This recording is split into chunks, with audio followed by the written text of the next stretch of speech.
"Sir, that's not just a rash. It could kill you." The words stopped him mid-breath. He was the millionaire CEO who feared nothing, not market crashes, not ruthless rivals, but this voice, quiet and certain, cut through the walls he had built around himself. Everyone else had walked past without noticing. But the black cleaning lady standing before him had just seen the one thing that could end his life before the night was over. Daniel Harrington sat in the plush silence of his luxury hotel suite, the city skyline glittering beyond the glass wall. His leg throbbed beneath the table, the skin blotched with angry red circles that seemed to spread by the hour. Assistants had come and gone, caterers had delivered meals, but no one dared comment. To them, he was untouchable. A man, too busy to be questioned. Then Amara stepped in. She moved quietly, balancing fresh towels in her arms, her eyes lowered out of habit. But when she saw his leg, she froze. Her gaze sharpened.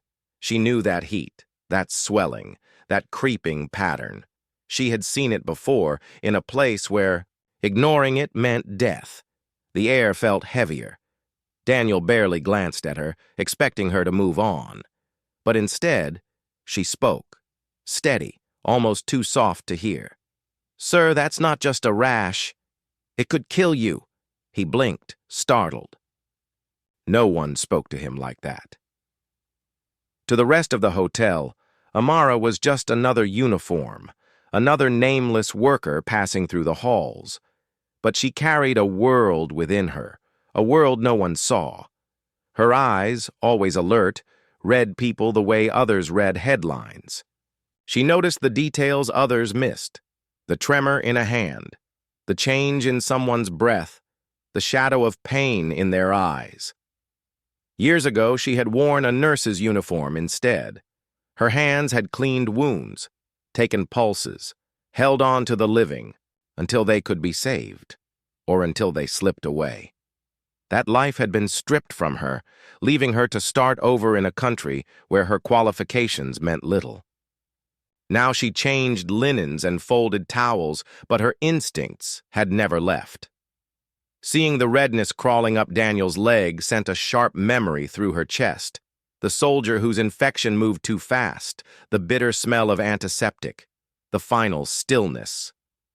She had promised herself she would never stand by again. Amara had grown up in a village where the air smelled of dust after rain, and the nights were filled with the distant hum of crickets. She had trained as a nurse in a small, crowded hospital, where supplies were scarce, but hope was plentiful. Her hands had learned to work quickly, her mind to stay calm in chaos. Then came the war. Her brother was taken first, his dreams of becoming a teacher ending with the crack of gunfire. The hospital was destroyed next. She remembered running through smoke, clutching a child's hand, feeling the heat of the flames at her back. When she arrived in America, she carried nothing but her skills and her grief.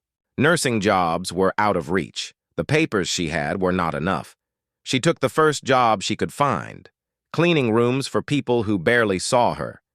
Yet, even in silence, she watched, she learned, she remembered. Daniel's eyes narrowed at her words. He was used to people tiptoeing around him, not confronting him. "I'm fine," he muttered, but something in her unwavering gaze unsettled him. Her silence after speaking only made her words echo louder in his mind. Others in the room stayed quiet, their eyes darting between the two. No one wanted to get involved. To challenge a man like Daniel was to risk your place, but Amara didn't. "Move!" didn't lower her eyes. Her stillness was louder than any argument. Minutes later, Daniel found himself dialing his private doctor, her warning still pressing against his thoughts. The doctor arrived quickly, the examination brief. The odd verdict was chilling, a severe bloodstream infection. Another hour without treatment and it could have been fatal. Daniel sat back, absorbing the words. The image of Amara standing with her stack of towels, eyes steady, wouldn't leave him. She had been the only one to notice, the only one to speak. The next morning, Amara was called to the executive floor. She expected reprimand, perhaps even dismissal for overstepping. Instead, she found Daniel standing before the entire senior staff. "This woman saved my life," he said. "She saw what none of us saw. She cared enough to speak when everyone else stayed silent. That is real leadership." The room fell silent, then filled with applause. For the first time in years, Amara felt the weight of being seen. Respect is not about power. It's about noticing the unseen. Daniel didn't stop there. He arranged for Amara to receive a scholarship to return to nursing school, paid in full. In her locker, she found the acceptance papers along with a handwritten note.